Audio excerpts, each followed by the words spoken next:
வணக்கம். இது நியூஸ் ஃபர்ஸ்டின் மதிய நேர பிரதான செய்தி. உங்களோடு இணைந்து கொள்ளும் நான் டில்ஷாட் தேவதாசன். முதலில் தலைப்புச் செய்திகள். ஐநா பொதுசபை கூட்டத்தொடர் மற்றும் காலநிலை மாற்றம் தொடர்பான மாநாட்டில் கலந்து கொள்வதற்காக ஜனாதிபதி அமெரிக்கா சென்றடைந்துள்ளார். பதுளை மற்றும் ஹாலியல பகுதிகளில் விசேட அதிரடி படையினர் பாதுகாப்பு கடமைகளில். சிறுவர் மற்றும் பெண்கள் துஷ்பிரயோகங்களுக்கு எதிராக மட்டக்களப்பில் ஆர்ப்பாட்டம். காகட்டக்காக சுரங்க பணியாளர்களின் எதிர்ப்பு நடவடிக்கை தொடர்கின்றது. இபோலா நோய் 2 நாடுகளில் கட்டுப்படுத்தப்பட்டுள்ளதாக உலக சுகாதார ஸ்தாபனம் தெரிவிப்பு. இனி விரிவான செய்திகள். பதுளை ஹாலியல பகுதியின் பாதுகாப்பிற்கு போலீஸ் விசேட அதிரடிப்படையினர் ஈடுபடுத்தப்பட்டுள்ளனர். ஹாலியல பகுதியில் நேற்று மாலை இடம்பெற்ற மோதலை அடுத்து இந்த நடவடிக்கை எடுக்கப்பட்டதாக போலீஸ் ஊடக பேச்சாளரும் சிரேஷ்ட போலீஸ் அத்தியட்சருமான அஜித் ரோஹன தெரிவித்தார். ஐக்கிய தேச கட்சி மற்றும் ஐக்கிய மக்கள் சுதந்திர கூட்டமைப்பு ஆதரவாளர்களுக்கு இடையில் ஹாலியல பகுதியில் நேற்று மாலை மோதல் ஏற்பட்டது.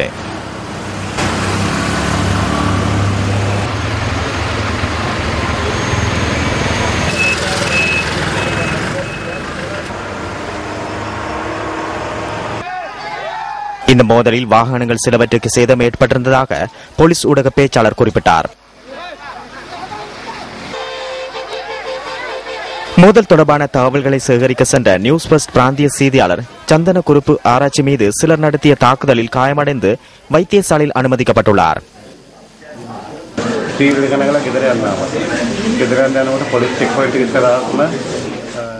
முச்சக்கர வண்டியில் வீடு செல்வதற்காக வந்தபோது போலீஸ் நிலையம் முன்பாக கருத்த பருமனான ஒருவர் முச்சக்கர வண்டியை நிறுத்தி முச்சக்கர வண்டி மீது பொல்லால் தாக்கி அதன் கண்ணாடியையும் உடைத்து எதனை வீடியோ எடுத்தா என கேட்டு பாரிய கல்லொன்றை எடுத்து என்னை தாக்கினார்.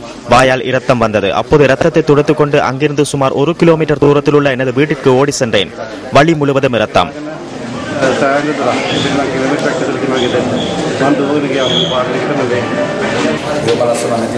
ஊவா மாகாண சபை தேர்தல் முடிவடைந்து 24 மணித்தியாலம் நிறைவடைவதற்கு முன்னர் வன்முறை சம்பவங்கள் இடம்பெற்றுள்ளன. வன்முறை சம்பவங்கள் இடம்பெற்ற அனைத்து இடங்களிலும் தாக்குதல் மேற்கொள்ளப்பட்டுள்ளதுடன் வீடுகளுக்கு சேதம் ஏற்படுத்துகின்றனர், வாகனங்களை உடைக்கின்றனர்.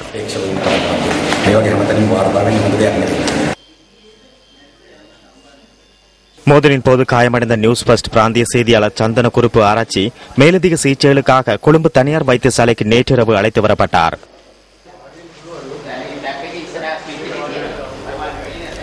ஜனாதிபதி மஹிந்த ராஜபக்ச உள்ளிட்ட பிரதிநிதிகள் குழுவினர் அமெரிக்காவின் நியூயார்க் நகரை சென்றடைந்துள்ளனர். இந்த வாரம் நடைபெறவுள்ள ஐக்கிய நாடுகள் பொது சபையின் 69வது கூட்டத்தொடர் தவிர கிளின்டன் உலகளாவிய முனைப்பு மாநாட்டிலும் ஜனாதிபதி கலந்து கொள்ள உள்ளார்.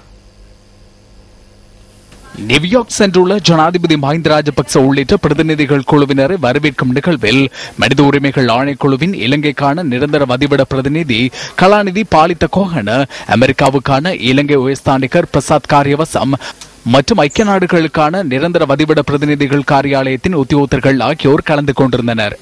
ஐக்கிய நாடுகள் சபையின் 69வது பொதுச்சபை கூட்டத்தில் ஜனாதிபதி கலந்து கொள்ள உள்ளதுடன் பொதுநலவாய அரசு தலைவர்களுடனான சந்திப்பிலும் சர்வதேச நிகழ்வுகள் பலவற்றிலும் அவர் கலந்து கொள்ள உள்ளார். இன்று ஆரம்பமாக உள்ள காலநிலை மாற்றம் தொடர்பான மாநாட்டில் ஜனாதிபதி மஹிந்த ராஜபக்ச உரையாற்ற உள்ளதுடன் நாளை நடைபெற உள்ள ஐக்கிய நாடுகளின் 69வது பொதுச்சபை கூட்டத்திலும் அவர் உரையாற்ற உள்ளதாக ஜனாதிபதி ஊடக பிரிவு வெளியிட்டுள்ள அறிக்கையில் தெரிவிக்கப்பட்டுள்ளது. ஐநா பொதுச்சபை கூட்டத்தில் 7வது தடவையாக ஜனாதிபதி மஹிந்த ராஜபக்ச உரையாற்றுள்ளமை குறிப்பிடத்தக்கது. இந்த விஜயத்தில் ஜனாதிபதியுடன் அமைச்சர்கள், பாராளுமன்ற உறுப்பினர்கள் உள்ளிட்ட பலர் கலந்து கொண்டுள்ளனர். மட்டக்களப்பு நகரில் இன்று முற்பகல் ஆர்ப்பாட்டம் ஒன்று இடம்பெற்றுள்ளது. இந்த ஆர்ப்பாட்டத்தில் பிரதேசத்தின் அதிகளவான பெண்கள் கலந்து கொண்டிருந்ததாக எமது செய்தியாளர் தெரிவித்தார். மட்டக்களப்பு மாவட்டத்தில் இடம்பெறும் சிறுவர் மற்றும் பெண்கள் துஷ்பிரயோகங்களுக்கு எதிர்ப்பு தெரிவித்து இந்த ஆர்ப்பாட்டம் இடம்பெற்றுள்ளது. மட்டக்களப்பு நகரில் உள்ள ஜும்மா பள்ளிவாசலுக்கு முன்பாக இந்த ஆர்ப்பாட்டம் முன்னெடுக்கப்பட்டது. இதன்போது பல்வேறு ஸ்லோகங்களை இந்தியவாறு இவர்கள் ஆர்ப்பாட்டத்தில் ஈடுபட்டனர். மட்டக்களப்பு மாவட்டத்தில் உள்ள பெண்கள் அமைப்புகள் இணைந்து இந்த ஆர்ப்பாட்டத்தை ஏற்பாடு செய்திருந்தன.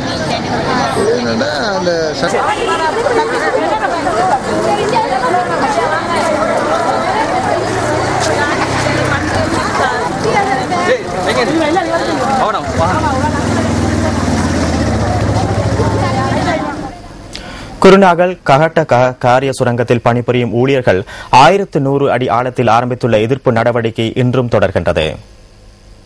கோரிக்கைகளுக்கு இன்னும் தீர்வுகள் பெற்றுக் கொடுக்கப்படாமையினால் இன்றும் போராட்டத்தை தொடர்வதாக சுரங்க பணியாளர்கள் தெரிவிக்கின்றனர். 3 அம்ச கோரிக்கைகளை முன்வைத்து 70 சுரங்க பணியாளர்கள் இந்த போராட்டத்தில் ஈடுபட்டுள்ளனர். பேச்சுவார்த்தை மூலம் தொழிலாளர்களின் பிரச்சினைகளுக்கு தீர்வு காண்பதற்கு எதிர்பார்த்துள்ளதாக கைத்தொழில் மற்றும் வர்த்தக பிரதி அமைச்சர் லக்ஷ்மண் வசந்த பெரேரா தெரிவித்தார். தொழிலாளர்களை நிரந்தரமாக்குவது தொடர்பில் நிதி அமைச்சுடன் பேச்சுவார்த்தை நடத்த உள்ளதாகவும் அவர் மேலும் தெரிவித்தார்.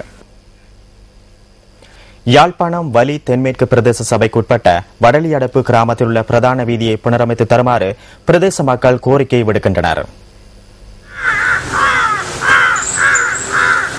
யாழ்ப்பாணம் வலி தென்மேற்கு பிரதேச சபைக்குட்பட்ட சித்தன்கேணி பண்டத்தரிப்பு வீதியில் அமைந்துள்ள வடலியடைப்பு கிராமத்தின் வீதியே இது. இங்கிருந்து சங்கானி வைத்தியசாலைக்கு செல்லும் முக்கியமான இணைப்பு வீதியாக இந்த வீதி காணப்படுகிறது. இந்த வீதியில் காணப்படும் இந்த வாய்க்கால் சுமார் 300 மீட்டர் நீளமுடையதாகும். கடந்த காலங்களில் முறையான வடிகால் அமைப்பும் பாதுகாப்புமின்றி வீதியின் அருகாமையினால் வெள்ளம் பாய்ந்தோடியதால் வீதி சேதத்துக்குள்ளானது. பாலம் போட்டு குறையலா கிடக்குது. மண்ணுகள் எல்லாம் போட்டு இந்த பாலம் முடியலாம காரணத்தால தான் இந்த ரோட்டா ஒடுங்கியும் எங்களுக்கு போக்குவரத்துக்கு பெரிய இடையூறாக கிடக்குது. என்னடா இரவிலும் வந்து நாங்கள் ரைட் எடுத்து போகலாம் கிடக்குது. அந்த பாலம் தான் பெரிய ஒரு இடையூறாக கிடக்கு எங்களுக்கு. 2 வருஷத்துக்கு மேலே இந்த பாதை செய்து இப்போ குறையில் விட்டு எல்லாம் மரவுரையாக கிடக்கு. துப்புரவுக்கு போக்குவரத்து செய்யலாம் இருக்குது. எல்லாம் முடிஞ்சு விட்டு போயிருக்கு பாதைகள். 3 வருடங்களுக்கு முன்னதாக வலி தென்மேற்கு பிரதேச சபையினரால் வடிகால் அமைப்பு திட்டம் ஒன்று ஆரம்பிக்கப்பட்டது. இந்த திட்டம் செயற்படுத்தப்பட்டு சில மாதங்களிலேயே வடிகாலை அமைப்பதற்கான நடவடிக்கைகள் இடைநிறுத்தப்பட்டதாக மக்கள் தெரிவிக்கின்றனர். முக்கியமா ஒரு சொல்ல வேண்டிய காரணம் இருக்குன்னா, இந்த சமூக தலைவராக இருக்கிற இந்த பகுதி அந்த பகுதியிலிருந்து வர வாய்க்கால் கிட்டத்தட்ட பல சுட்டி அங்கால பகுதியிலிருந்து வர தண்ணி வாரது. அப்போ வாய்க்கால் அமைக்கல முதல்வர் கான்ட்ராக்டர் அந்த இதை ஒப்பந்தம் எடுத்திருந்தவர். அவர் கொஞ்ச காலம் செய்துட்டு அது குறையில விட்டுட்டு கனகாலமாக இருந்தது. என்ன காரணம் எங்களுக்கு தெரியலை, அதை தெளிவுபடுத்தவும் இல்லை. பிறகு இன்னொரு புதுதாக வேறு ஒரு ஒப்பந்தக்காரரோட தொடர்பு உண்டாகும். அந்த திருப்பி வேலை நடந்தது. இப்போவும் வேலை வந்து குறையில வந்து ஒரு காணி வரைக்கும் செய்து கொண்டு விட்டிருக்கிறோம். இந்த நிலையில் மீண்டும் கடந்த வருடம் புனரமைப்பு பணிகள் ஆரம்பிக்கப்பட்டதுடன் அதுவும் சில மாதங்களில் கைவிடப்பட்டது. இந்த வீதியை புனரமைக்க நடவடிக்கை எடுக்குமாறு கோரிக்கை விடுக்கின்றனர் இந்த பிரதேச மக்கள். உங்கள் வாழ்க்கை உங்கள் பாடசாலையின் ஊடக பிரிவினை வளப்படுத்த நாங்கள் தயார். பாடசாலைகளின் ஊடக பிரிவின் செயற்பாட்டினை விரிவுபடுத்துவதற்கு நியூஸ் ஃபர்ஸ்டின் ஆலோசனைகளையும் பயிற்சிகளையும் பெற விரும்பினால் இன்றே அதிபரின் ஊடாக விண்ணப்பியுங்கள். அனுப்ப வேண்டிய முகவரி நியூஸ் ஃபர்ஸ்ட் ஜூனியர் ரிப்போர்ட்டர், இலக்கம் 146, டாசன் வீதி, கொழும்பு 2. தொலைபேசி 0114896896. தொலைநகல் 0114792733.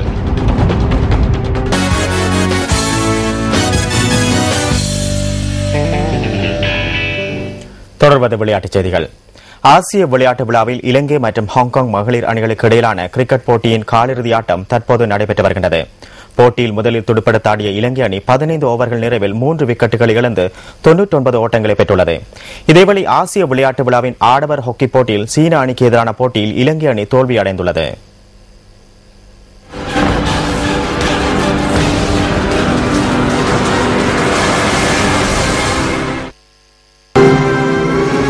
தென்கொரியாவின் இன்சோங்கில் நடைபெறும் 17வது ஆசிய விளையாட்டு விழாவில் ஹாக்கி போட்டியில் பி பிரிவில் இலங்கை மற்றும் சீன அணிகள் மோதின.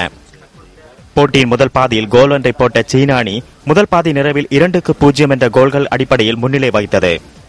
இரண்டாவது சுற்றில் 4 கோல்களை போட்ட சீன அணி 6-0 என்ற கோல்கள் அடிப்படையில் போட்டியில் வெற்றி பெற்றது.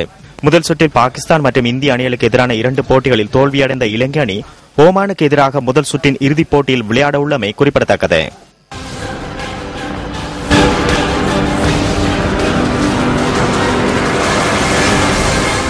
இத்துடன் நியூஸ் ஃபர்ஸ்டின் மதிய நேர பிரதான செய்தி நிறைவு பெறுகிறது. நியூஸ் ஃபர்ஸ்டின் மணித்தியால செய்தியை 2:25க்கு எதிர்பாருங்கள். வணக்கம்.